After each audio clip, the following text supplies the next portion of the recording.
one of the reactions that we'll explore is radical halogenation of alkanes.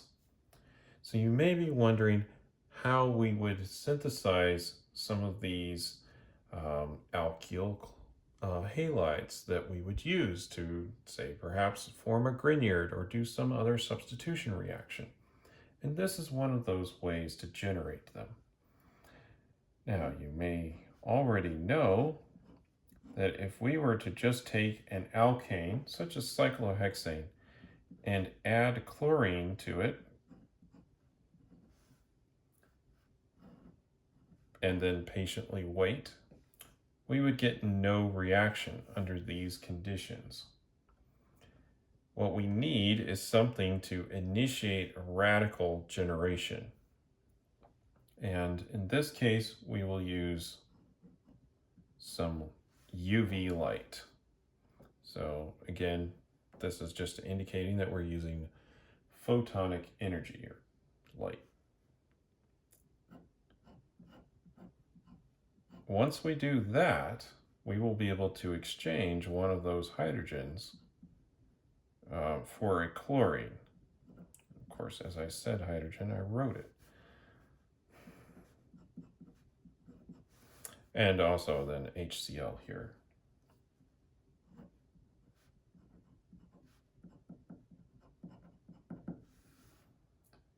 So this reaction will occur if we have the activating UV light, and then we can put a halogen there. Now let's look at the possible reactions that we can have. Now, radical reactions can get a little messy and a lot of things can happen in them. So there's a lot of little pieces that we need to consider. The first piece is just the chlorine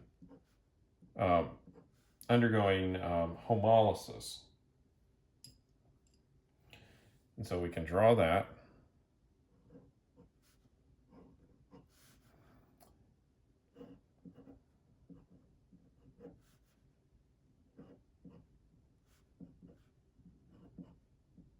And we generate 2 chlorine radicals during that step. So this is an initiation step.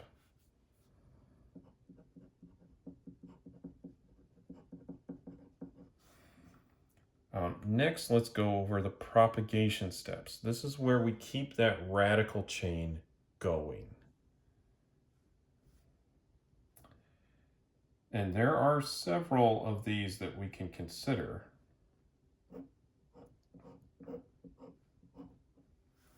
So we start off with our alkane, and we have one of these radical chlorines come in and rip off that hydrogen, do that hydrogen abstraction. That will generate a secondary radical. And this is our SH2 reaction. That's going to make HCl. Right here, we made the HCl, that hydrogen combining with that chloride. And we're going to make our radical alkane, which is now ready to do further reactions. I'm going to go ahead and draw it on this line here just for space here, because there's quite a few reactions that can happen now.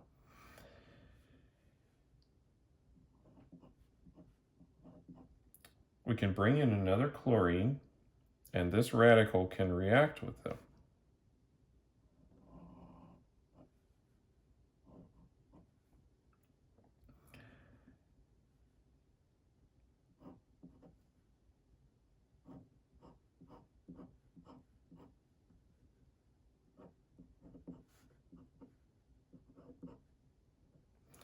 Now these are called propagation.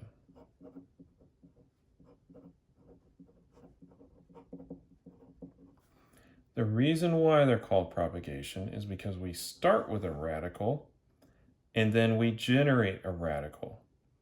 And here we've started with a radical, we do a reaction, we still generate a radical during that process. So we still have a radical at the end, right? Initiation is when we started without a radical, made radicals. Propagation is where we start with radicals, keep them.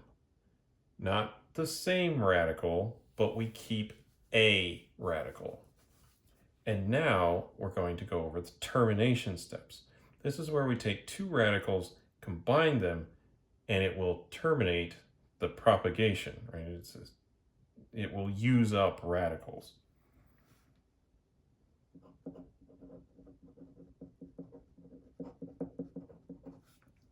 Now, any of these radicals up here can combine with any of the other radicals and terminate. So termination steps are as follows. Our initial chloride radicals or chlorine radicals could recombine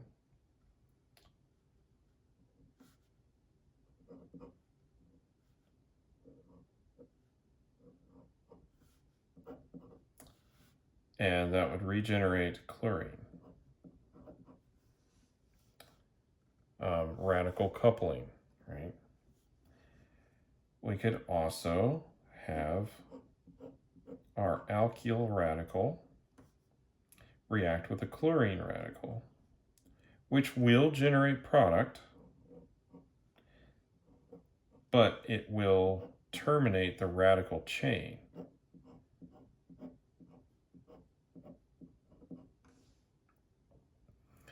And that's fine if it's the last one to do that. But if we want this reaction to keep going, we're going to need to minimize the number of terminations that happen.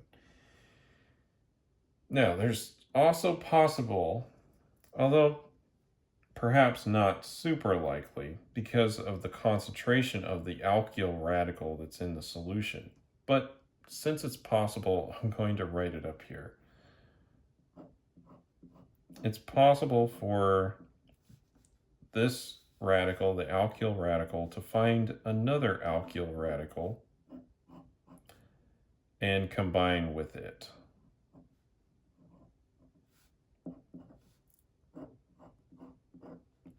Now, like I said, this is not necessarily very likely just based on the concentrations of these that exist in the solution, right? They have to be generated by the chlorines during this process, and the concentration of this is kept pretty low. So while this would be a termination step, this one's going to be rare.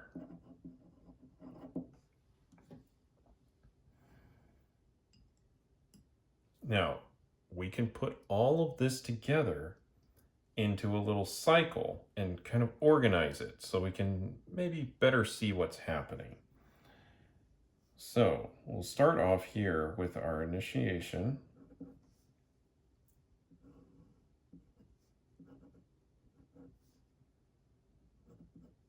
And that generates a chlorine radical. And this could exit via a termination step.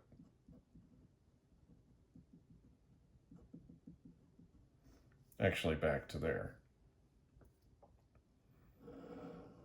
But it could do a propagation step.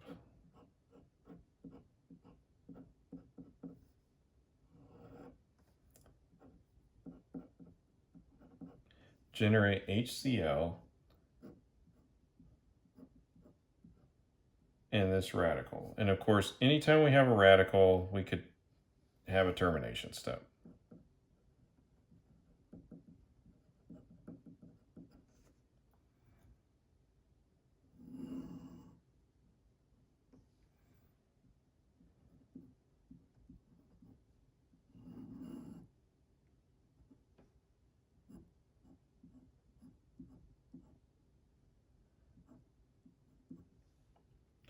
Now, these two steps right here are propagation.